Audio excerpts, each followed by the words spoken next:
uns erheben den Ehre vor zum Wort am mächtigen Gottes. Ich will euch aber, Brüder, nicht in Unwissenheit darüber lassen, dass unsere Väter alle unter der Wolke gewesen und alle durchs Meer gegangen sind. Und alle sind auf Mose getauft worden in der Wolke und in dem Meer. Und haben alle dieselbe geistliche Speise gegessen.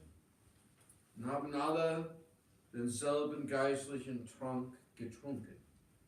Denn sie tranken aus dem geistlichen Felsen, der mitfolgte.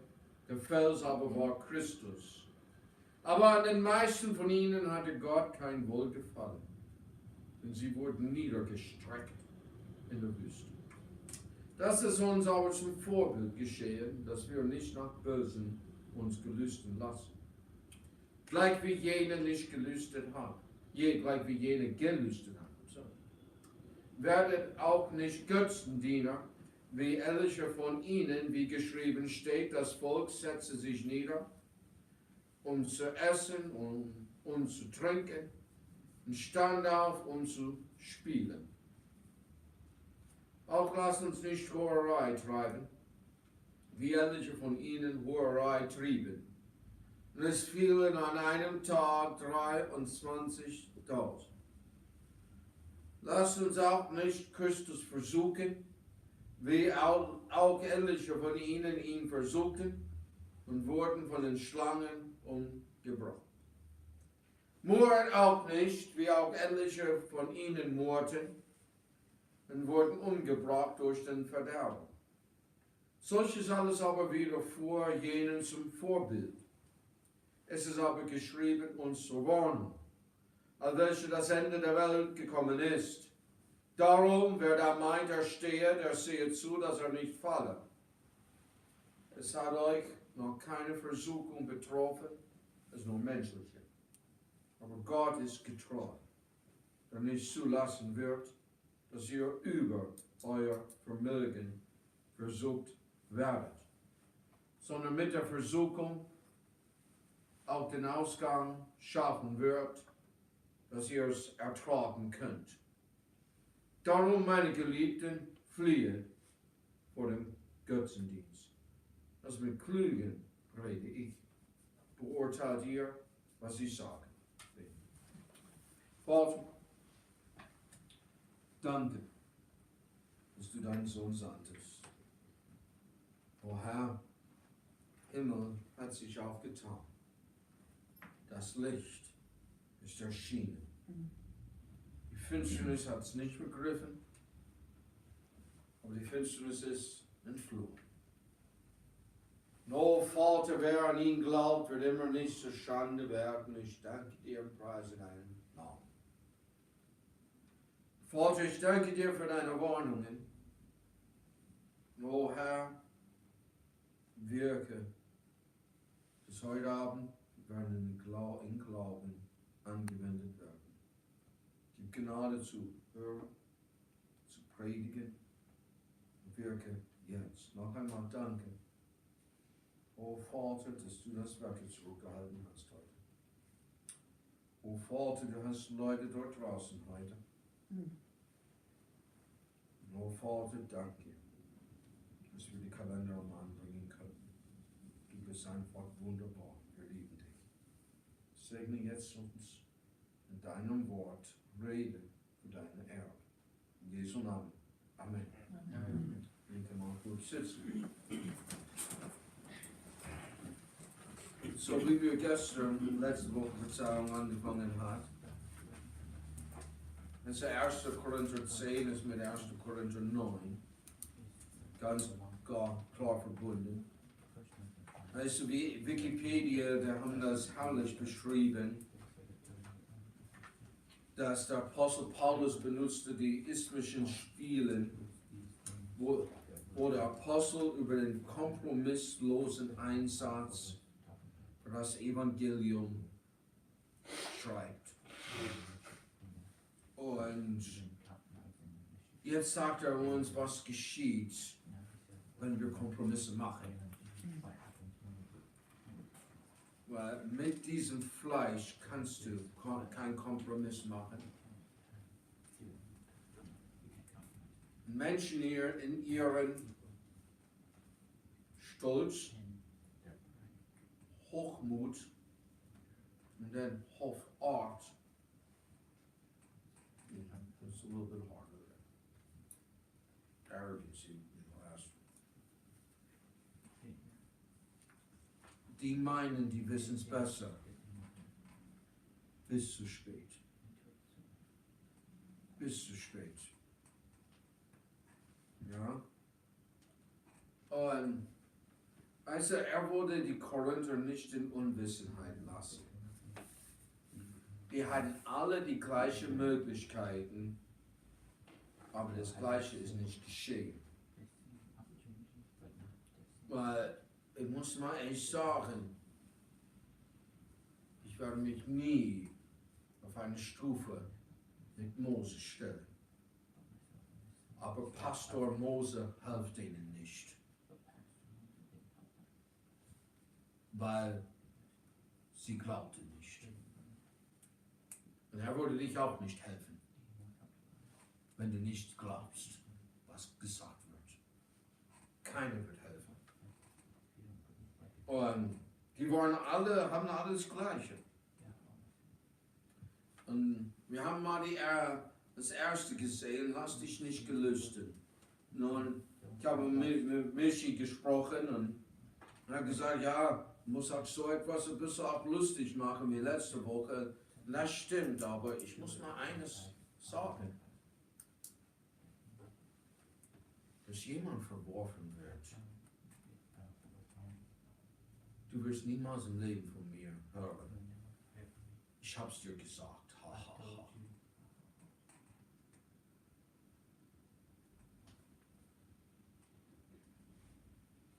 Ja?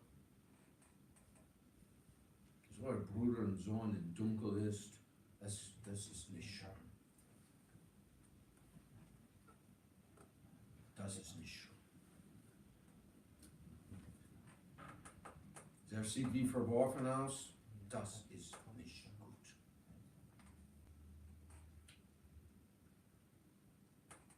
Man liest sich gelüsten. Und es ist nicht, du darfst nicht damit spielen, du bist so streng. Hey, ich sage dir, die Lüste dieses Fleisches ist nicht gut. Amen. Und du kannst nicht streng genug sein. Ja. Ja? Hey, die Beispiele sind markspitz. Ich denke an Ian Ding, aber wer war der Letzte hier, der die Medaillen alle gewonnen hat? Phelps. Das sind die Beispiele. Die haben mal was der Disziplin angewendet und haben alles gewonnen. Und nicht Schmuck gemacht, soweit es wir wissen. Katrin Krabe ist nicht ein Beispiel.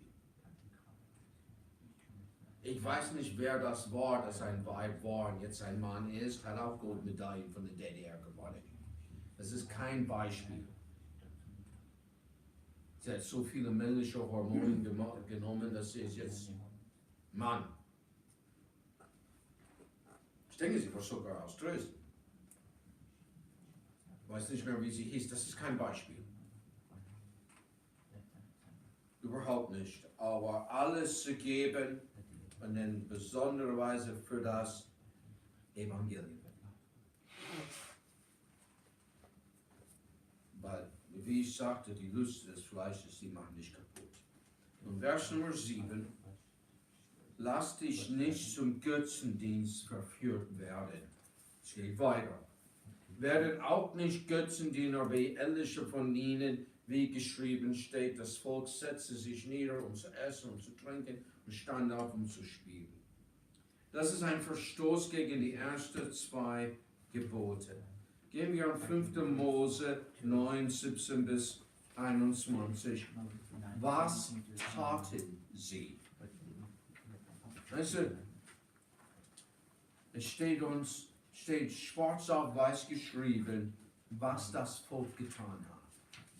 5. Mose 9, 17 bis 21. Du möchtest sonst sagen, gehen wir mit dem Vers 16, weil du möchtest sonst sagen. Wenn du Vers 16 nicht achtest, du möchtest sonst sagen. Wir müssen mal wissen, worüber es geht, oder? Und speiste dich mit Mann in der Wüste, von welchem deine Väter nichts gewusst haben, auf dass er dich demütigte und versuchte, dass er dir hernach wohl täte. War nichts zu essen. Was könnten sie machen mit dem Mann?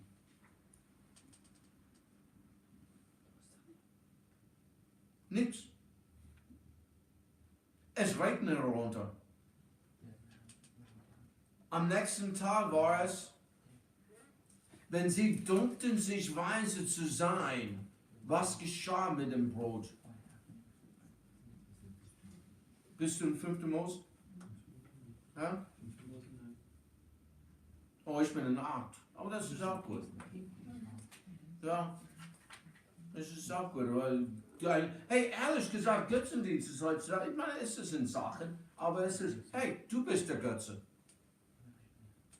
Der Mensch ist der Götze. Ich bete mich an. Ja?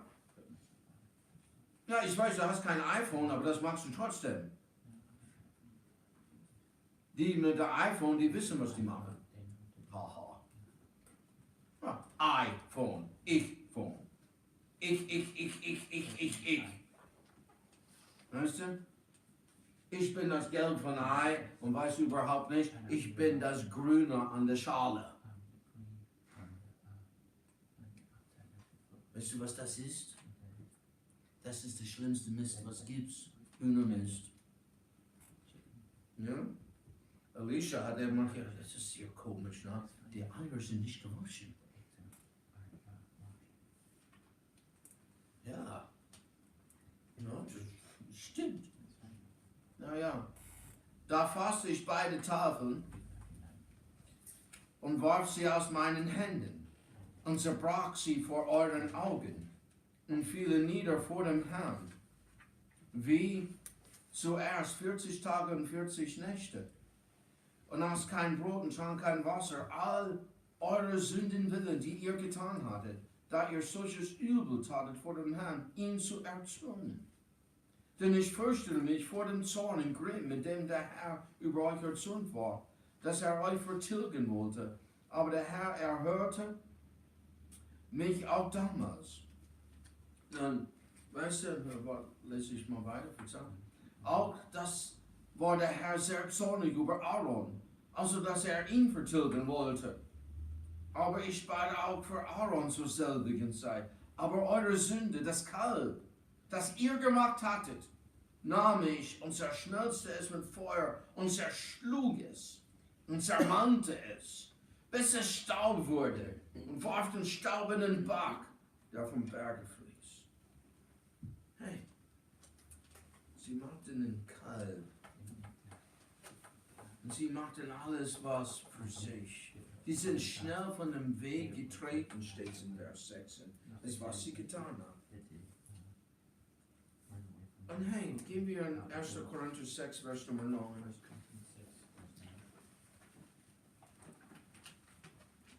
Wisst ihr nicht, dass die Ungerechten das Reich Gottes nicht ererben werden? Lasst euch nicht verführen, weder Hurerei noch Götzendiener. Hey, lasst euch nicht verführen. Götzendiener sind verwerflich. Man mag seine eigene Sache. Und heutzutage, der Mensch macht sich selbst zum Gott. Und Vers Nummer 8 in 1. Korinther 10, wir haben auch das hier ist riesig. Ja? Ich muss mal wirklich, Michi sagt mir, sag mal, wer ist der Kunde? Und er sagte mir so, eine Werbung von Mercedes. muss man sagen, es ist egal, was für eine Werbung du siehst. Weißt du, dieses Mann oder was der ist, dann plötzlich die Frauen wollen ihn. Aber er will ein Mercedes. Und man redet über Sexismus und das alles. Worüber geht's? Nicht über Sex.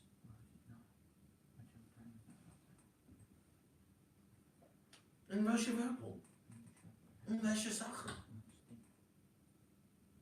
Es ist nur darüber. Und was das Herz voll ist, es geht im Mund über. Was erwartet man?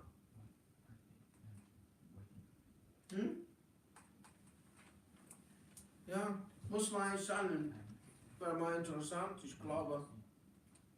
Ja. Es sind 2 Leute, die arbeiten hier mit den dreisten Leuten. Obwohl du kannst mal, weißt du, Jack hat es der Uppercut genannt. Die sind ziemlich dreist, wo du in die obere Etage auch bist. Aber Handwerker sind dreist. Ja. Nun, kann man halbwegs in einen, weißt du, ich werde mal jetzt von dem Ausdruck von Benny, ob er je Hurerei bestraft hat bei seinen Leuten. Hey, das darfst du nicht sagen und machen. Ja, kannst du mich richten? Wer bist du? Ja? Aber man musste mal Donald Trump, wo er was sagte, tun. Ich habe mal das Zeug nicht zugehört. Ich will das nicht. Aber ich weiß nur eines. Wir haben gesagt, der andere Person in der Kassette hat ihn angefeuert. Weißt du, Hurerei ist nur, worüber die Leute reden. Und ich finde das Beste. Ich finde das herrlich. Weißt du, du musst mal aufpassen, was du lesen kannst. Aber das Beste ist, du liest mal, wie oft, wie groß das Intimleben ist bei den Leuten. Und es ist fast 0. Das ist alles, worüber es geht. Die Emotionen spielen eine größere Rolle als der physische Trieb.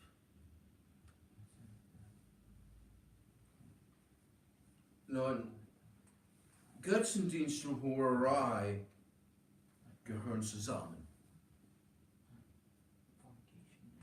Du bist ein Götzendiener, der Hurerei kommt gleich dabei.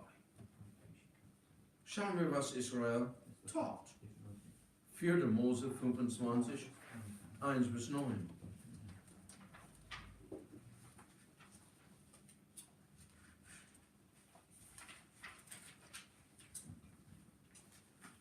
Und Israel wohnte in Sitten. Und das Volk hob an zu huren mit der Moabiter Töchter, welche luden das Volk zum Opfer ihrer Götter. Hurerei, Götzendienst. Das Volk aß und betete ihre Götter an. Und Israel hängte sich an den Baal-Peor. Da ergrimmte des Herrn Zorn über Israel. Und der Herr sprach zu Mose: Nimm alle Obersten des Volks und hänge sie dem Herrn auf an der Sonne, auf dass der grimmige Zorn des Herrn von Israel gewandt werde. Und Mose sprach zu den Richtern Israel: Erwürge ein jeglicher seiner Leute, die sich an den Baal-Peor gehängt haben. Das ist stark.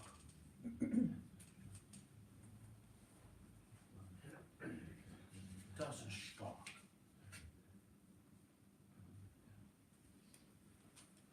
Und siehe, ein Mann aus den Kindern Israel kam und brachte unter seine Brüder eine Midianitin vor den Augen Moses und der ganzen Gemeinde der Kinder Israel, die da weinten vor die Tür der Hüter Stifts. Da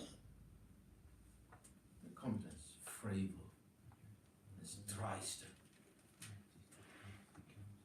Da das sah Pinehas, der Sohn Eleazars, des Sohnes Aarons, des Priesters, stand er auf aus der Gemeinde und nahm einen Spieß in seine Hand und ging dem israelitischen Mann nach hinein in die Kammer und durchstach sie beide, den israelitischen Mann und die Frau durch ihren Bauch. Da hörte die Plage auf von den Kindern Israel. Und es wurden getötet in der Plage 24.000.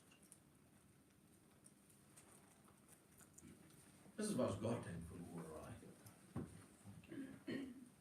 Ich muss mal sagen, denkst du, du kannst mal dreist sein?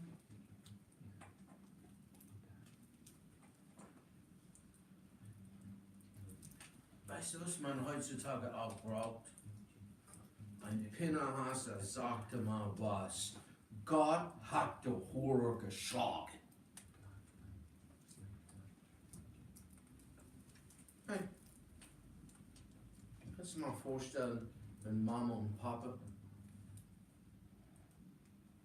der israelitische Mann, oh mein Sohn, die werden weggestochen. Und es wird heute.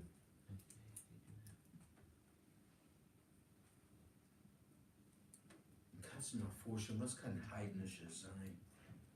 Ist das die Eltern? Weil das ist, wer das gemacht hat mit den Midianiter, die Moabiten da. Die Eltern hat die Mädels dort rausgebracht. Und das Alte Testament ist grausam. Der Gott Israels ist grausam. Hat er das je gesagt?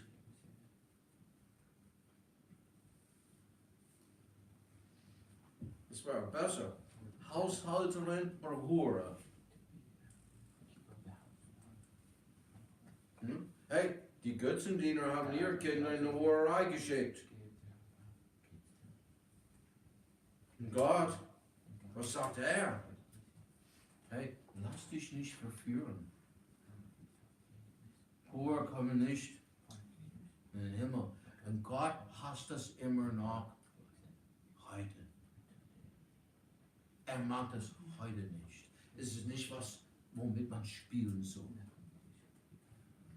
Es ist nicht, was man, oh ja, die werden rüberkommen. Nein, es wird schlimmer. Und hey, wenn du Hurerei treibst, wirst du verworfen. Wer weiß, wie es früher war mit den Athleten, wenn es kam zum intimes Leben. Ja, vor dem Wettkampf. Hey, wenn man Gott begegnen sollte im Alten Testament dort an dem Berg, lass niemand gehen zu seiner Frau. Wasche dich. Ziehe mal was. Ja. Wenn du Hurerei treibst, wirst du verworfen. Vers Nummer 9. 1. Korinther 10 wieder. Lass uns auch nicht Christus versuchen, wie auch etliche von ihnen ihn versucht und wurden von den Schlangen umgebracht. Nun, lass dich nicht Christus versuchen. Nun, die Taten waren mehrfach. Nun schauen wir 2. Mose 17, Vers 72.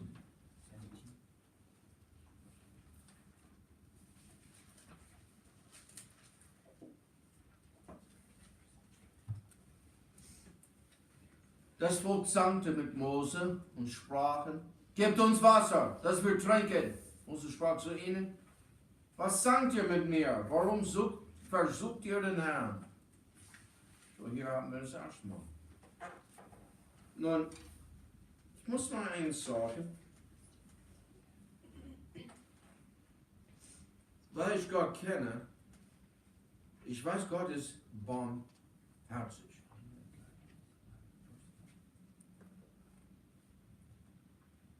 Nun, ich muss mal eins sagen.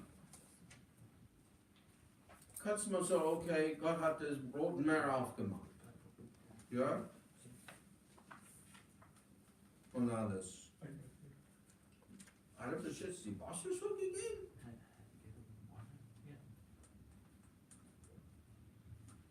Aber er kennt unser Herzen. Vers 7. Da hieß man in Ort Massa und Meribah des Sanks willen der Kinder Israel, dass die Herren versucht und gesagt hat, ist der Herr unter uns oder nicht? Oh, wir haben hier ein Problem. Ist Gott wirklich da?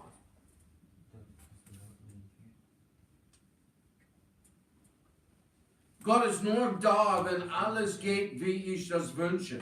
Das ist den Herrn versuchen. Und 4. Mose 21,5.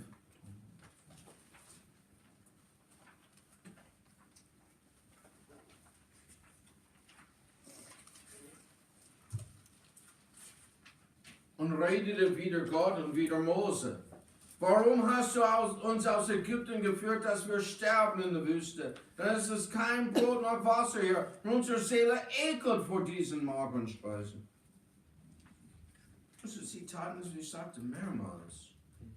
Wenn wir in 5. Mose, halte die Hand da, aber wir kommen wieder zurück. 5. Mose 6,16.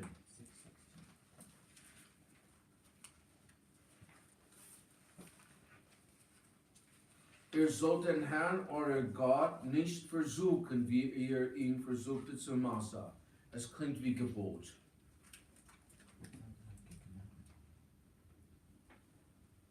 Das klingt wie Gebot. Schätzchen.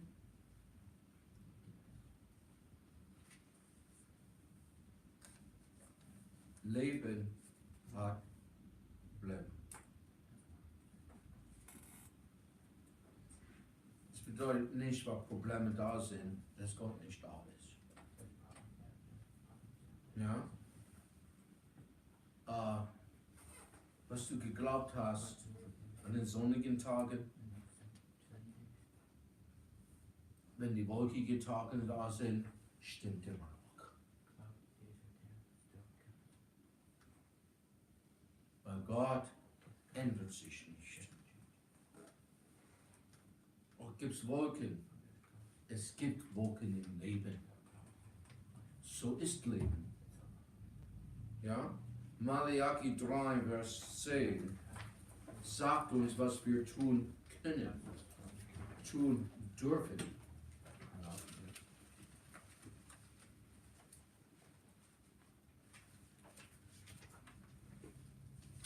Bringe mir den Zehnten ganz in mein Kornhaus, auf das in meinem Hause Speise sei, und prüft mich hierin, spricht der Herr Zebaoth, ob ich euch nicht des Himmels Fenster auftun werde und Segen herabschütten die Fülle. Du darfst Gott prüfen und nicht versuchen. Du kannst ihn prüfen, denn du tust, was er sagt. Und egal wie es aussieht, du tust, was er sagt. Und dass er tut, was er sagt. Ich muss mal eins sagen, das zweite stimmt ja. Und wenn du sagst, ich habe Gott alles getan, was du sagtest, warum ist das nicht geschehen? Jetzt will ich dir ein bisschen Rat geben. Frage mal ihm erst, ob du alles getan hast.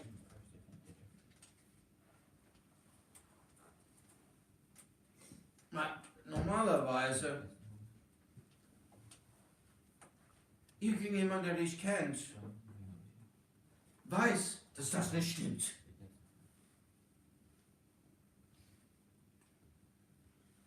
Und du wirst dich auch nicht als die liebste Person finden. So, frage mal Gott, wenn es scheint, als ob es nicht stimmt.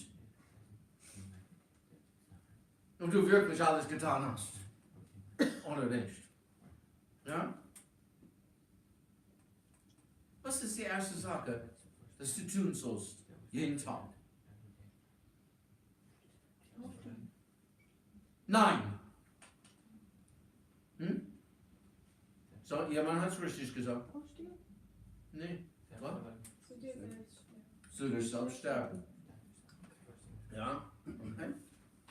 Ja, machen wir das beste Beispiel, oder? Hier Leiche, ich trete. Was macht Leiche? Nichts. Weil Leiche ist Tot. tot. So, ja? Ne? Hier bin ich. Hier oben ist Natalie. Ich trete. Was macht Natalie? Schreien. Warum schreit Natalie? Sie lebt. Sie lebt. Warum trittst du mich? Was habe ich nicht getan? Ich habe es nicht getan. Ne? Ich habe Natalie genommen, weil ich wusste, sie wird es verstehen. Das ist nicht böse gemeint. Ja? Und, hey, prüfe Gott. Nun, 4. Mose 24,6. Ich habe euch gesagt, lasst die Hand da, und ich habe meine Hand irgendwie rausgenommen, weil ich habe die Leiche getreten. Ja? 4. Mose 24 und Vers Nummer 6. Ja, wir waren vorher in 21, oder? Aber es ist eigentlich 21. Ich habe den falschen Vers, aber 21, 6. Da sandte der Herr feurige Schlange unter das Volk, die bissen das Volk des Vielvolks in Israel starb. Okay? Was ist geschehen, wo sie Gott versuchten? Ja, die Schlangen kamen.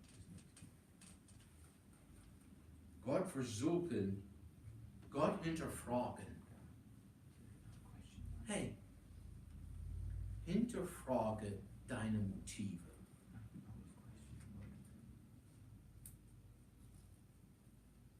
Warum hinterfragst du?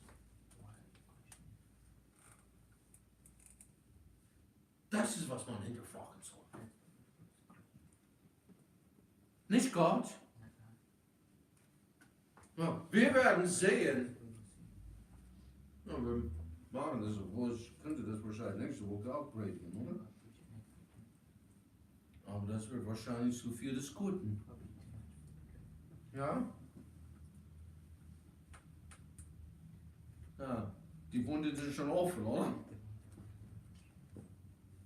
Und Gott hat sich schon bewiesen. Ja. Falls du das nicht mitgekriegt hast, wir kommen darauf hin. Das ist etwas, ich habe mal auch damals erzählt, wo man Orange unterstreichen soll, weil das ist Gottes Eigenschaft.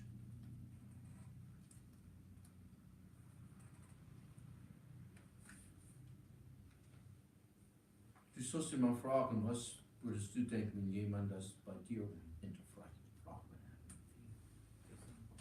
Ich komme mal darauf hin.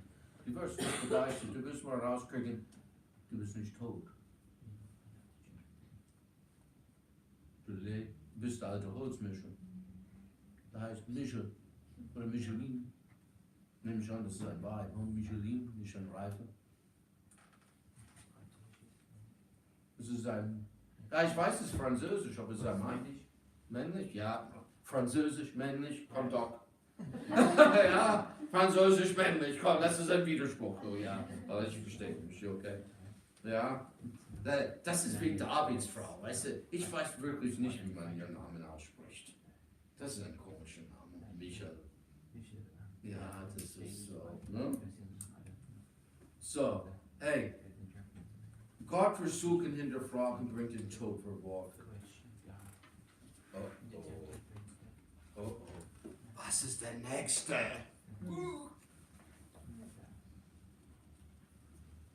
Was ist der nächste Vers 10?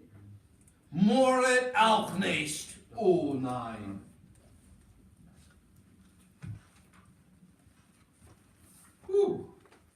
Mordet auch nicht, wie auch etliche von ihnen murrten und wurden umgebracht durch den Verderb. Weißt du was? Das war ihre Krankheit. Ich muss mal echt sagen, nur einfach schauen wir das an. Und ich muss mal echt sagen, hey, weißt du, was besser ist? Jemand hat mir gesagt, das ist manchmal komische Vogel, nein, so ist er. Wir waren angeekelt. Aber, weißt du, die Bundeswehr ist nicht schlecht. Und die haben gute Regeln. So, wenn du mal niesen musst, ich habe nicht Rotzen gesagt. Okay? Die Frau hat mir Rotzen gesagt, sie reden ihren Schwach. Und er ist Koch bei der Bundeswehr. Weißt du, wo du nicht niesen sollst hinein? In der Suppe! Erstens. Zweitens, nicht in deiner Hand. Drittens, nicht in deiner Schulter, sondern Hausschuh! Nee, das hat sie gesagt. Ja. Ja, das finde ich manchmal, das sprüht überall. Das mag ich aber auch. Aber ich sage dir ehrlich, jetzt wirklich, du würdest es lieber, dass jemand dich anniest und anhüstet, als diese, was geschieht mit Mohren. Und das ist ansteckend. Und das ist schlimmer als die alle, alles zusammen. Das ist schlimmer, als du kriegst mal die Hand von jemandem mit offener Wunde. Mohren ist schlimmer. Hey, schau mal, was die gemacht haben. Nicht, weil wir leben in Meckerland. Wir wohnen in Meckerland. Ja? 1524. Da murrte das Volk, 2. Mose. Falls du murrst, dass ich das nicht richtig gesagt habe, dann voraus. Ich weiß nicht, ob ich das getan habe. Es kann durchaus möglich sein, dass ich das nicht getan habe. Ja? Aber jetzt habe ich es getan. Und nicht sagt er nicht, siehst du, wer du bist, da hast du mal das gebrochen. Ja? Mord nicht! Das wäre eine Straßenpredigt, oder?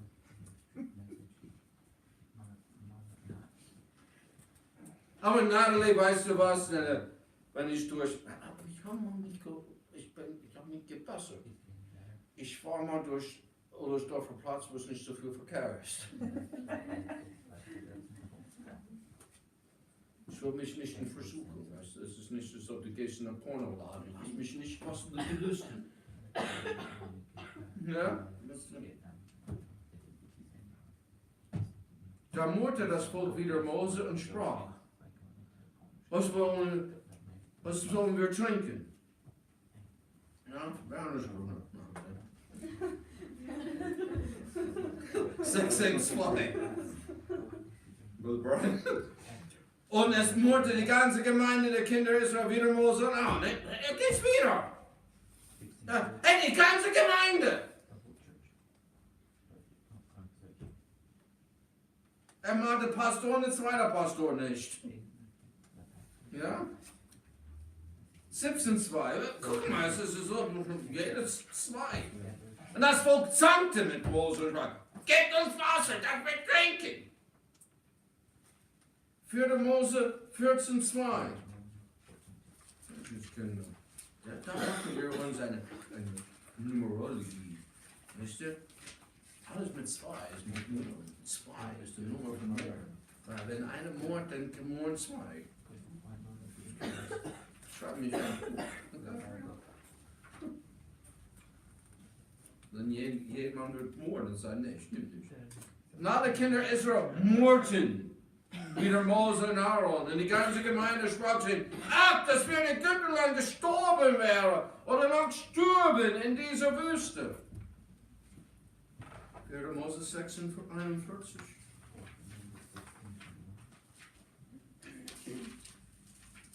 Das andere ist morgen, das ist jetzt der Hammer. Ne? Aber murrte die ganze Gemeinde. Die Kinder Israel wieder Mose und Aaron und sprachen: Ihr habt das Herrn Volk getötet. Ey, du, ich glaube nicht an das, was ich sehe. Du bist ein Lügner. Ja, so habe ich gesagt. Kannst du mir wieder mich murren? Ja, es war so, okay, Gott, wer hat recht? Mose oder Korah? Mose. Gott macht die Erde auf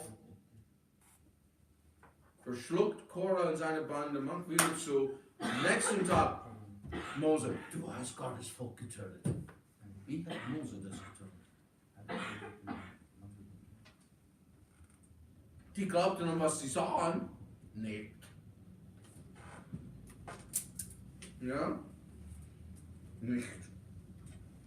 Sie murrten. Hey, das ist eine Krankheit. Was ist daraus entstanden? Weißt du, was der Herrlichste ist? Du kriegst sehr viele Sachen. Und was geschah in Israel? In den Psalmen. Ja. In 106, Vers 25.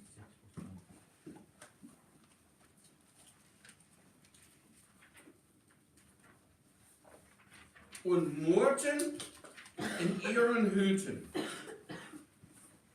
Sie gehorchten der Stimme des Herrn nicht. Das war das Problem. Ungehorsam. Gehen wir in 4. Mose 16,49. Guck mal. Sie murren. Ja? Und hilft murren? Was hilft? Was hilft? Complaining. Complaining ist es. Murren. Michi hat murren gesagt. Weißt du, ich weiß nicht, ob Elise versteht murren. Murmur. Oh, you said murmuring, not murren. Okay. I understood murren. Murmuring. Ja? Hilft das? Oh. Ich bin so froh, dass Jesus mich liebt.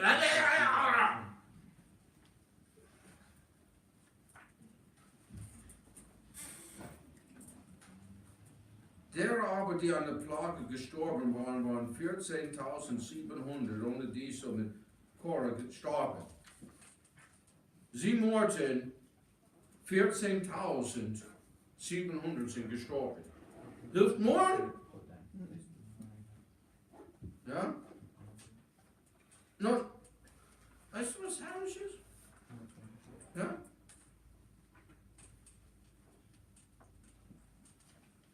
Philipper 2,14. Das ist Gottes Gebot. Tut alles ohne Murren und ohne Zweifel.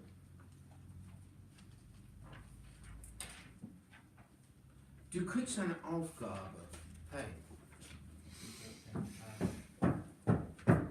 Das ist Murren.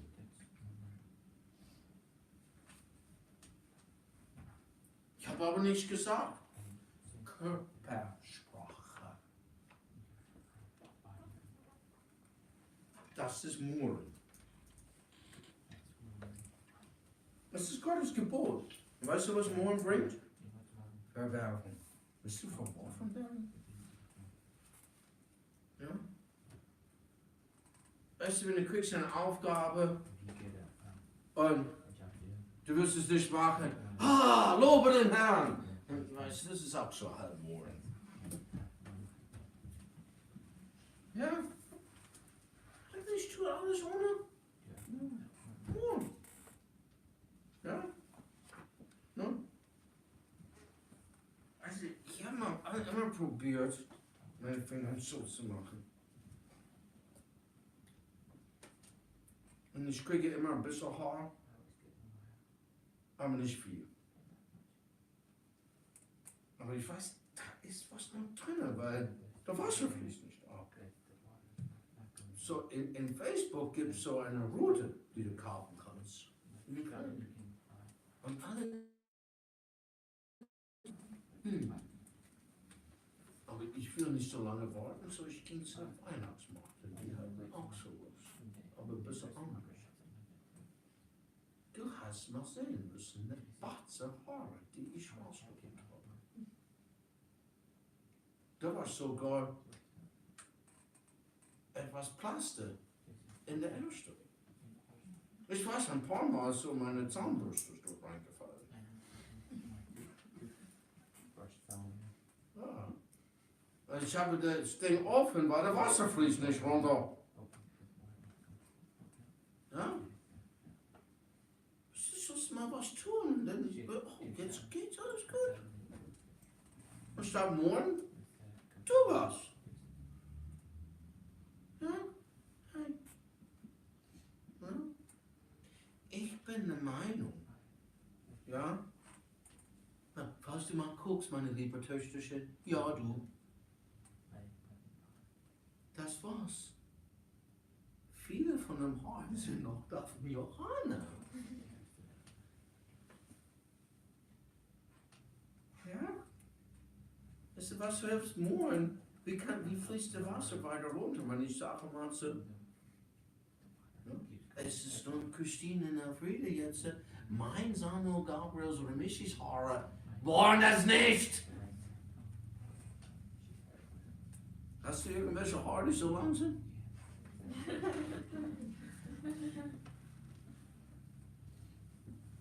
Was hilft morgen?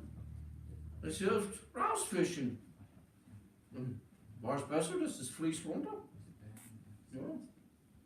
Ich meine, kannst du mal machen, was Trudy sagte, das Wasser ist da, so du bist auf deine Füße. Ja, und dann geht's das Zeug. Ich weiß nicht, was das eklige Zeug oder. Tut alles ohne Morgen, weil Morgen bringt Verwerfung. Nun, hey, warum hat Gott uns das Alte Testament gegeben? Und das sollst du mal wirklich wissen. Es ist uns zum was? Vers 11 und 12. Solches alles aber wieder vor jedem zum Vorbild. Es ist geschrieben uns zur Warnung. Das ist ein Vorbild und eine Warnung. Und wie lange gilt das Alte Testament? Bis ans Ende. Ja? Hey. Und ehrlich gesagt, Vers Nummer 12, darum wer da meint, er stehe, der sehe zu, dass er nicht falle. Wenn du keine Angst vor der Verwerfung hast, was geschieht? Du wirst verworfen. Paulus wurde nicht verworfen. Und er hat uns gesagt, die Beispiele von den Verworfenen. Und nun, hier ist das. Hier ist das Herrlichste. Hier ist das Wunderbarste. Es hat euch noch keine Versuchung betroffen als nur menschlicher, aber Gott ist getreu. Was ist Gottes Eigenschaft? Er ist treu. Ja, er ist treu. Er hat sich nicht geändert und wird sich nicht ändern. Und hey, wenn du versuchst und zweifelst an seine Treue, wie ist es, wenn jemand zweifelt an deine Treue?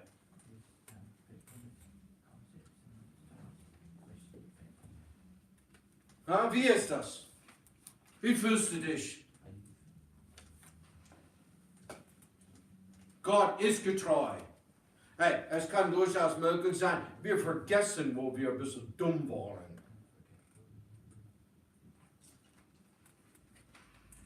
Oh, habe ich das wirklich gesagt? Habe ich das wirklich getan? Wie bitte? Aber Gott ist immer treu. Und er blieb immer treu. Und so, die Versuchungen, die uns treffen, die dich treffen, die mich treffen, die uns alle treffen, sind nur menschlich. Die sind nicht etwas, das wir nicht überstehen können. Und denke nach, Gott ändert sich nicht. Gott ist, was ist Gott? Treu. Was ist er? Treu. Treu. Vergesse das nie. Gott ist treu.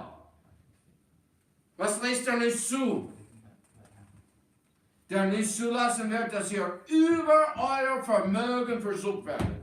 Wird nie über das Vermögen. Was tut er aber? Mit der Versuchung auch dem Ausgang schaffen wird, dass ihr es ertragen könnt. Mit der Versuchung, nicht mit der Überlegung. Soll ich machen oder nicht? Da bist du schon zu weit. Da bist du schon. Hey, du bist halb in dem was? In dem Sprudel. Du bist halb dort, wo es gibt keine Zurück mehr. Es ist ein Wunder, wenn man davon zurückkommt. Mit der Versuchung. Wenn es geschieht, da gibt es den Ausgang. Dort. Mit der Versuchung. Hey, Zweifel an der Treue Gottes ist verwerflich. Nun, Weißt du, was du mal tun sollst? Fliehen. Warum fliehen? Weil du klug bist. Flieht bei der Club sein. Guck mal, flieht der Götzendienst. Als mit Klugen rede ich, beurteile, was ich sage. Hey, irgendetwas über Gott ist Götzendienst. Nein, flieht bei der Club sein, weil die Beispiele, wie stimmen die? 100%. Das, was Gott gesagt hat, ist 100%. Und hey, die hätten auch die überstehen können.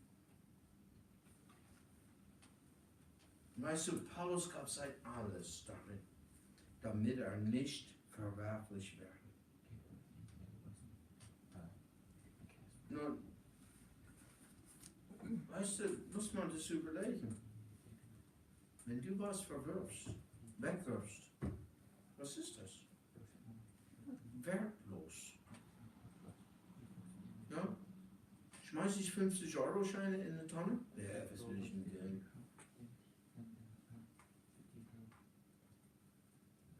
Ich schmeiße kein 50-Cent-Stück in eine Tonne. Auch keine 5er. Auch kein 1 Cent. Ja, aber wer der Pfennig nicht wert, ist der Taler nicht wert. Nun, wertlos. Hey, was ich verwerfe, ist nicht mehr brauchbar. Ja? Deshalb werfen wir Sachen weg. Das Alte Testament ist Geschichte, aber mehr als das. Eine Warnung uns. Hier ist, was geschieht, wenn man Sünde in einem Leben zulässt. Das ist mein Sinn, wie einer, sie ist Petra. Sie hat keinen Kuchen gegessen. Sie hat gesagt, nee, ich habe mal irgendwelchen Sport getrieben, ich durfte nie Kuchen essen, ich esse immer noch bis heute keinen Kuchen. Warum? Für den Wettbewerb. Ja? Für den Wettbewerb. Also hier ist, was geschieht, wenn man Sünde in dem Leben. Kein Kompromiss, alles muss weg. Und sonst werden wir ein Vorbild von etwas, was wir nicht wollen. Hey, alle haben die gleiche Gelegenheit. Diene Gott und lass das Fleisch keinen Raum haben.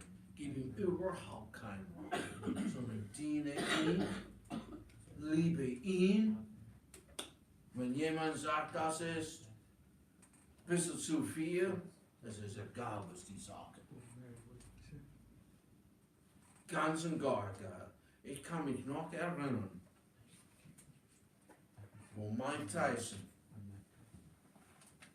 er hat seinen Manager gefeuert und er fing an, mit einer Hollywood-Dame umzugehen. Und er wurde von Buster Douglas zusammengeschlagen. Und das gleiche geschah mit Jack Dempsey. Das wird nicht mit mir geschehen. Das sagen alle. Und das sind keine Inspirierte. Weißt du, was Jack Dempsey sagte? Und weißt du, das ist mal hier. Gene Tunney war ein Balletttänzer. Das hat er als Training gemacht, Balletttänzer. Kein Balletttänzer wird nicht besiegen. 1919, nee. Er hat 3 Jahre nicht gekämpft, sein Manager gefeuert und eine Managerin gehabt. Ein Manager für einen Weltmeister ist ein Schwein. Aber das ist, was du sagen musst. Ja? Aber habt ihr je probiert, irgendwelche Ballettübungen zu machen? Ja, weil du keine Stärke hast, du wirst mal was. Ja? Und keine was, Gleichgewicht, Pumps. Ja, du brauchst Stärke. Ja? Und hey, wenn du Jack Dempsey geguckt hast, das war interessant, ihn gegen Mike Tyson. Das war ein Vieh. Und dann der Tony, der hat immer Fußball hat mit ihm gemacht. Er hat 3 Jahre nicht gekämpft, war kaputt und Gene Tunney hat ihn zusammengeschlagen. Und was? Hat sich nicht in Zug gehabt. Und er ist verworfen. Ja? Und so, hey, das ist kein inspiriertes Beispiel, aber hey, das ist ein gutes Beispiel. Ein richtiges. Und so, hey, diene Gott. Lass das Fleisch keinen Raum haben. Musst auf deinen gottgegebenen Trainer achten. Pass mal auf. Tu mal das, was Gott sagt. Schau mal, hey, ich möchte nie, dass jemand verworfen wird. Das ist nicht schön.